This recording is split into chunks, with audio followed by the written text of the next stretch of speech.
But no,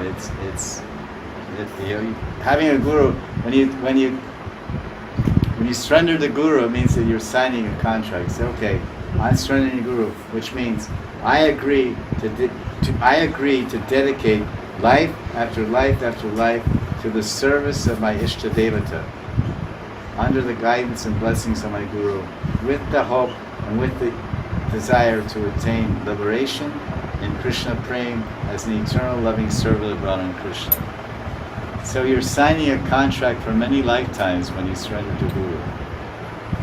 Because Guru cannot guarantee, oh, you take Diksha, I give you a 2-year guarantee. No, if I'm a very good Guru, I give you a 7-year guarantee. Oh, my product is really good. It's made in Germany. I'll give you a 10-year guarantee. In 10 years from now, you'll see Krishna. Be nice. And maybe some will say that for selling. But it's the timekeeper is not the Guru. The timekeeper is Krishna. The one who winds the clock is the Guru.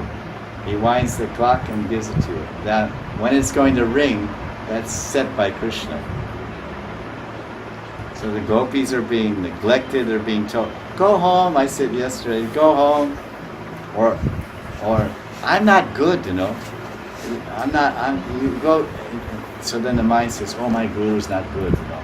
My guru's not good. So Krishna said, "I'm not good. You should go to your husband. You know, if you mess around, if you play with me, you're going to, if you play with me, the stakes are high. If you play with me, you're touching fire.